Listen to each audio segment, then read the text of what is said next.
మీ టైంలో క్యారెక్టర్స్ కోసం మీరు చెప్పారు కదా, సింగర్గా నేను చేశాను అండ్ 600 రూపీస్ రూమ్ రెంట్ కట్టుకొని ఉన్నాను. చాలా అవకాశాలు తక్కువ, కాంపిటీషన్ ఎక్కువ అండ్ ఎర్నింగ్ సోర్సెస్ కూడా చాలా తక్కువ. కానీ ఇప్పుడు టెక్నాలజీ బాగుంది, కనెక్టివిటీ బాగుంది, మొబైల్ ఫోన్స్ వచ్చేసాయి, టక్ మనీ ఈజీ అయిపోయింది, ఆపర్చునిటీ వెతుక్కోవడం అనేది. ఈ తేడాను మీరు ఎలా అర్థం చేసుకుంటారు? అంటే ఇప్పుడు ఒకటి చెప్తానండి, నేను నిజంగా ఇప్పటికీ ఫీల్ అవుతాను. నేను పాడుతా తీయగా ఫస్ట్ స్టార్టింగ్ ఎప్పుడైతే ఫస్ట్ స్టార్ట్ అయింది ఆ ఎపిసోడ్, ఫస్ట్ ఎపిసోడ్లో మా ఇంటి ఎదురుగా ఉండే అమ్మాయి దానిలో సెలెక్ట్ అయింది. చాలా బాగా పాడుతుంది ఆమె. నేను సింగరే అప్పుడు, కానీ నేను ఆ అమ్మాయి అంత బాగా పాడాను, కానీ నేను ప్రయత్నం చేద్దాం అనుకున్నాను. ఫస్ట్ ఎపిసోడ్లో ఉన్నాను నేను. ఆమె ఉంది, సారీ నేను అన్నా, ఆమె ఉంది ఫస్ట్ ఎపిసోడ్. శశికళా స్వామి గారు వాళ్ళందరూ ఫస్ట్ ఎపిసోడ్లో ఉన్నవారు, రామాచారి గారు వీళ్ళందరూ. ఆ అమ్మాయి వచ్చినప్పటి నుంచి నా మనసులో కోరిక, పాడాలి పాడాలి పాడాలి వెళ్ళాలి అని. అంటే అప్పుడు నేను చేయలేకపోయాను, ధైర్యం చేయలేకపోయాను. నాకు తెలియదు, నాకు అంత లేదు నాలెడ్జ్ కానీ అని. నేను ఇండస్ట్రీకి వస్తానని కూడా అనుకోలేదు. వచ్చిన తర్వాత సింగర్గా ట్రై చేశాను. 2-3 పాటలు పాడాను. కీరవాణి గారు ఛత్రపతి సినిమాలో సాంగ్ పాడిచ్చారు, 2-3 సినిమాలు పాడాను, ఇది కూడా ఓకే. ఇప్పుడు ఈ కాంపిటీషన్స్లో ఇప్పుడున్న జనరేషన్కి ఈజీ అయిపోయింది. బాలు గారు ఆఫర్స్ ఇస్తున్నారు, సింగర్స్ అవ్వాలంటే ఈజీ అయిపోయింది. కొన్ని రియాలిటీ షోస్లో అన్నీ సూపర్ సింగర్ అని, అదని, జీ సరిగంప అని, ఇలా చాలా వస్తున్నాయి. అన్ని ఛానల్స్లో ఒకదానికి కాంపిటీషన్ ఇంకోటి చేస్తున్నారు. మొన్న కూడా వెళ్ళాను తెలుసా మీకు, నేను మొన్న కూడా వెళ్ళాను. నన్ను ఏమన్నారు తెలుసా, మీరు ఆర్టిస్ట్ అండి, మీరు సింగర్గా పనికొస్తారని, కానీ నిజమే, కానీ మీకు మేము తీసుకున్నాం అనుకోండి అంటే 40 years ఏజ్ లిమిట్ పెట్టారు ఈటీవీ వాళ్ళు. 40 years ఏజ్ లిమిట్ పెడితే నేను వెళ్ళాను, సిగ్గు వదిలేసి వెళ్ళాను. ఎందుకంటే నాకు ఇష్టం, ఒకసారి నాకు పాడాలి అని ఫీల్, నాకు నేను పాడాలి కాంపిటీషన్లో అని. కానీ ఏంటంటే నేను ఒకటి చెప్తాను, ఒక రేంజ్లో నేను ఉన్నాను, నాకు అవసరం లేదు అది. ఆ ప్లాట్ఫామ్ కోసం కాదు, పాడాలి సరదా. ఒక 2 episodes బాలు గారి ముందు పాడితే అదో సరదా. నాకు బాలు గారు అంటే ఇష్టం కాబట్టి ఆ ఫీల్ ఉండింది. ఆయన ముందు పాడదామంటే మీరు వచ్చారేంటండి, మీరు పాడితే ఎందుకండి అని చెప్పి నన్ను వెనక్కి పంపి, మీ అంతటి మీరు సెలెక్ట్ అయ్యారు అని చెప్పారు, మీ అంతటి మీరే స్వచ్ఛందంగా విరమించుకోండి అని కూడా చెప్పారు. బాధ అనిపించింది. అయ్యో నేను పాడదామంటే ఇప్పుడు కూడా అవ్వట్లేదు. అప్పుడు అవ్వలేదు, స్టార్టింగ్లో వెళ్తే అప్పుడు నాకు తెలియలేదు, వెళ్ళలేదు. వెళ్ళిన తర్వాత ఒకసారి సెలెక్ట్ కాలేదు, నేను ఇంకోసారి వెళ్ళాను కాంపిటీషన్కి, సెలెక్ట్ కాలేదు. మేబీ ఏదో నేను భయపడ్డాను, నర్వస్ అయ్యాను, కొంచెం సరిగ్గా గొంతు పోయి పాడలేదు. మొన్న బాగా పాడాను నేను ట్రై చేసి, నాకు జలుబు జ్వరంతో వెళ్ళి పాడింది తెలుసా మొన్న. సెలెక్ట్ అయ్యాను, ఫస్ట్ రౌండ్ ఓకే అన్న, సెకండ్ మళ్ళీ ఉంటుంది సెలెక్షన్ బాలు గారి ముందు. దానికి మీరు ఎందుకండి అని నాకు ఏదో కొంతమంది చెప్పారు, ఆపేశాను. మొన్న మళ్ళీ వేరే దగ్గర అడిగాను, వేరేదో ఒకటి అనౌన్స్ చేశారు, 60 years దాకా అన్నారు. మా ఫాదర్ని తీసుకెళ్ళాను, మా ఫాదర్తో పాడించాను. ఆయన సెలెక్ట్ అవుతారో లేదు తెలియదు, కానీ సూపర్ వాయిస్, నిజంగా చాలా అద్భుతమైన సింగర్ ఆయన. నాకు తెలుసు అది మా ఫాదర్ ఏంటి అన్నది. నాకు స్ట్రాంగ్ కాన్ఫిడెన్స్ ఉంది కాబట్టి నేను తీసుకెళ్ళాను. ఆయన పాడారు, అది కూడా చెప్తున్నాను. నేను కూడా పాడదాం అనుకున్నా. మా తమ్ముడు 17 సంవత్సరాలు, 17 వాడికి 17 years, వాడు అద్భుతమైన సింగర్, వాడు కూడా బాగా పాడతాడు. మా ఇంట్లో అందరూ సింగర్సేనండి, మొత్తం సింగర్స్ ఫ్యామిలీ అంతా. తమ్ముళ్ళు 2, అమ్మ, నేను, నాన్నగారు అందరూ అన్నీ పాడతాం. హరికథ కూడా చెప్తాము నాన్నగారు, నేనైతే చిన్న తమ్ముడికి కూడా నేర్పించాను. నా వారసత్వం పోవద్దు, మా వారసత్వం అలా అని. పెద్దోడు కూడా చెప్తాడు, కానీ ఎప్పుడు చెప్పలేదు బయట. అయితే మొత్తం ఫ్యామిలీ ప్యాకేజ్లో ఉంటుందేమో అని ఒకటి, ప్లస్ చిన్నవాడు రాలేదు, వాడు కుదరలేదు. నేను వెళ్దాం అనుకుంటే సెలబ్రిటీస్ వచ్చేస్తే బయట వాళ్ళకి అవకాశం ఉండదేమో అని చెప్పేసి వాళ్ళు మళ్ళీ రిజెక్ట్ చేశారు. అంటే నాకు ఫీల్ ఉంది, అప్పుడున్న టెక్నాలజీ నాకు ఉండుంటే నేను యూజ్ చేసుకున్నాను. ఇప్పుడు ఇంతమందికి ఇంత ఆఫర్స్ ఇవ్వడానికి టెక్నాలజీ యూజ్ అవుతుంది. మీ ఫోన్స్ అనే కాదు, ఈ ప్లాట్ఫామ్స్ అనే కాదు, ఈ ఛానల్స్ అని, అవన్నీ కూడా ఇప్పుడు వాళ్ళకి ప్లస్ అవుతున్నాయి. అవి మాకు లేవు, అప్పట్లో లేవు. కాంపిటీషన్ మీరు అన్నట్టు చాలా ఉండింది. అప్పుడు డైలాగ్ మీరు బాగా చెప్తేనే పక్క వాళ్ళు పెట్టుకుంటారు, లేకపోతే మీ ప్లేస్లో ఇంకోటి వెళ్ళిపోతారు. నాకు శంకర్దాద MBBS నాకు ఇప్పటికీ గుర్తుంది, 16 టేకులు తిన్నాను నేను. ఫస్ట్ టైం నా జీవితంలో అన్ని టేకులు తిన్నా. చిరంజీవి గారి ప్రక్కన నీ పేరేందబ్బాయా అని ఒక చిన్న బిట్, అది దానికి హరికథలు చెప్తారు. మంచి మీలో ఒక సింగర్ దాగున్నారు, కానీ ఈ క్యారెక్టర్ ఆర్టిస్ట్ అండ్ ఈ ఆర్టిస్ట్కి ఎందుకు వచ్చారు? సింగర్ అయి ఉండొచ్చు కదా. అంటే సింగర్ అయి ఉండొచ్చు, కానీ సింగర్గా వెళ్ళాలనుకున్నాను నేను. సింగర్గా వెళ్ళాలనుకుని నన్ను చూసిన వాళ్ళందరూ మీరు బాగున్నారు, మీరు ఆర్టిస్ట్గా పనికి వస్తారని క్యారెక్టర్స్ ఇస్తున్నారు. ఓకే, నాకు కూడా అనిపిస్తుంది కదా, ఓకే నాకు ఇందులో ఉందేమో, ఈ రంగంలో నేను వెళ్ళాలేమో, నాకు ఆ రంగంలో లేదా. మీరు మొదటి నుంచి నాకు అది ఇష్టం అమ్మా, ఇప్పటికీ ఇష్టము, నాకు ఇష్టం, తెలుగు సాంప్రదాయం నాకు ఇప్పటికీ ఇష్టం ఆ పాటలు పాడడం. ఇప్పటికే చెప్తున్నాను కదా, నేను ఎక్కడికి వెళ్ళినా నాకు పాటలు అంటే ప్రాణం కాబట్టి ప్రయత్నాలు చేస్తుంటా. ప్లస్ నేను ఆల్బమ్ చేద్దాం అనుకుంటున్నాను, చేస్తాను మేబీ. హరికథ అసలు ఇప్పుడు మనం ఎక్కడ ఉంటున్నాము, హరికథ అనేది ఎక్కడెక్కడో పాత యూట్యూబ్ లో వచ్చే వీడియోస్ చూస్తున్నాం తప్పించి మాకు చాలా రోజులు అయింది. నేను ఇప్పుడు చిన్నప్పుడు అది కూడా డాడీ మమ్మీ చెప్తే వినడం తప్పించి. బట్ మా కోసం కొంచెం కొన్ని డైలాగులు చెప్పండి. మీకు డైలాగ్ కావాలా, కీర్తన కావాలా? మీరేది బాగా చెప్పగలిగేది అది. పరమేశ్వరుడు స్వామి మనకేమీ లేదని మనల్ని అన్ని విధాలుగా అవమానించి పంపించారు. ఈ అవమాన భారంతో ఇలా కృంగిపోవడం కన్నా కూడా మనం కూడా వ్యవసాయం చేద్దాం స్వామి. వ్యవసాయం చేస్తే మనకు కూడా మనం కూడా ధనవంతులు అవుతాము. ధనవంతులైతే మన అబ్బాయి కుమారస్వామికి అమృతవల్లి విష్ణుకుమార్తెనిచ్చి వివాహం చేస్తారు.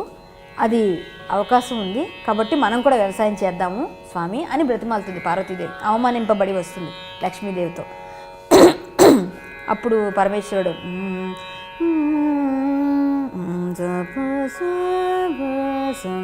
నవ్వుతూ పార్వతమ్మ వచనంబుల గిట్లని శివయ్య ఓ జవ్వని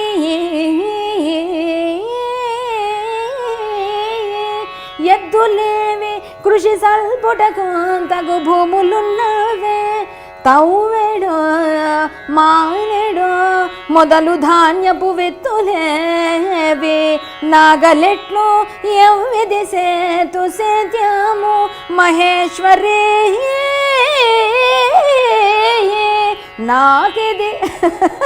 నాకిది సాధ్యమౌనటే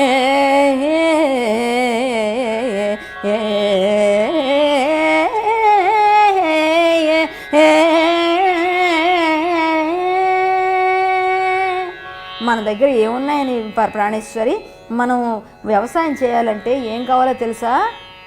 నవ్వుతూ చెప్తున్నాడట.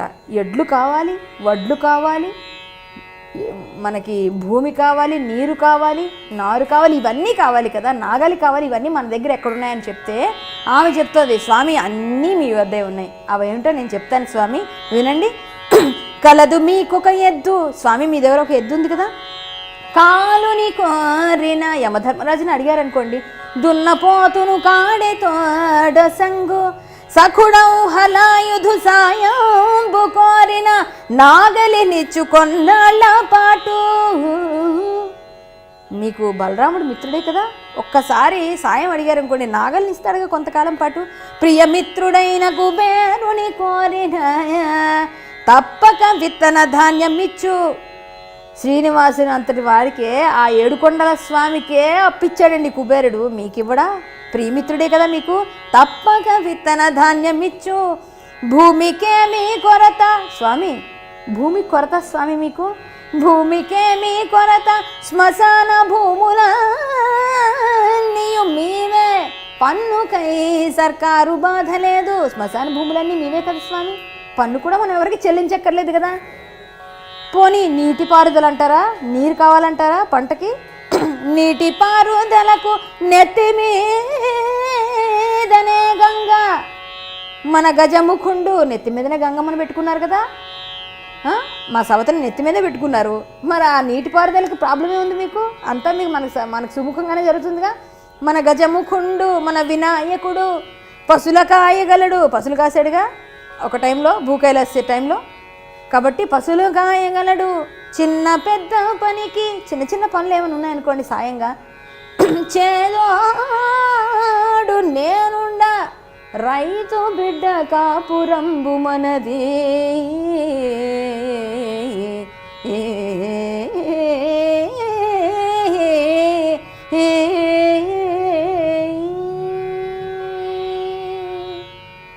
ప్రాణేశ్వరి, ఏవో అవమాన భారంతో ఉన్నావు కాబట్టి ఎలా అయినా సరే వివాహం చేయడానికి, నీ కుమారునికి విష్ణుకుమార్తెనిచ్చి వివాహం చేయాలనే ఉద్దేశ్యంతో ఏవో భ్రమతో మాట్లాడుతున్నావు. కానీ ఆది భిక్షులమైన మనం ఇక్కడ, ఆగర్భ శ్రీమంతులైన వారెక్కడ, వైకుంఠవాసులతో మనకు వియ్యమేమిటి చెప్పు అని అప్పటికి శాంతింపజేస్తాడు ఆది పరాశక్తిని పరమేశ్వరులారు. ఇది మా హరికథలో ఒక చిన్న భాగం, ఒక చిన్న పద్యం. నిన్న అరిచిన అరుపులకి గొంతు పోయింది. జనరల్గా చెప్పాలంటే గొంతు వెళ్ళట్లేదు. నిన్న అరిచిన అరుపులకి ఒక్కసారిగా నా మూడ్ అంతా ఎటో వెళ్ళిపోయింది. అసలు ప్లెజెంట్ అనిపిస్తుంది ఇది వింటూ ఉంటే. మీరు 3 hours వింటే నిజంగా చెప్తానండి, నాకు అదే బాగుంది అనిపిస్తుంది. ఈ సినిమాలు ఇవన్నీ కాదు. నేను ఇంకోటి చెప్తున్నా, ఇంకొక 10 years నేను ఉండేది ఇండస్ట్రీలో ఉంటే, మహా ఉంటే వచ్చినా రాకున్నా అవకాశాలు రావట్లేదని ఎవరెవరు రాస్తుంటారు, నవ్వుకుంటూ ఉంటాను.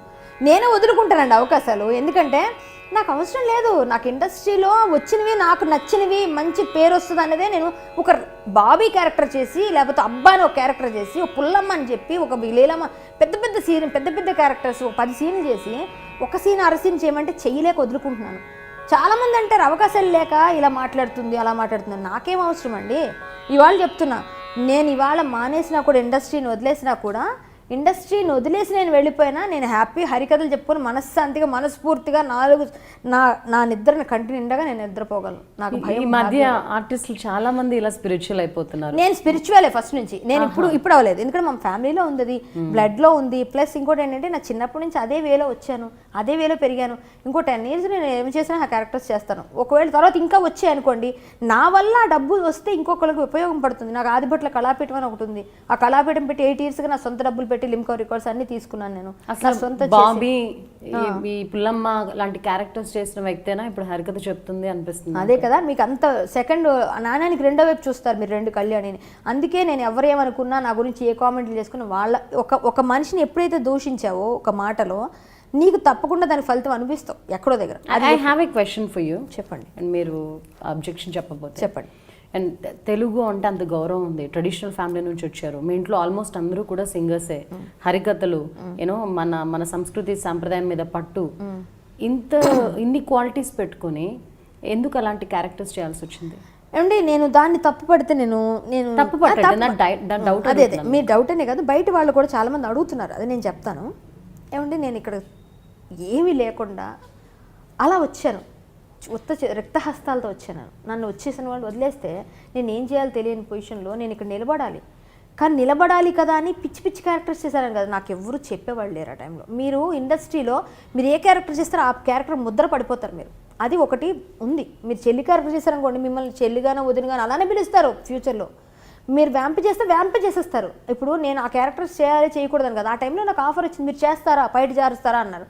నేను ఆ టైంలో ఇండస్ట్రీలో నాకు ఏం తెలియని విషయంలో వచ్చాను. ఎవరు ఏం మాట్లాడతారో కూడా తెలియనప్పుడు, కొత్త కదండి, ఏం మాట్లాడతారో ఎందుకు మాట్లాడతారో కూడా అర్థం చేసుకోవడానికి కొంచెం టైం పడుతుంది మనకి.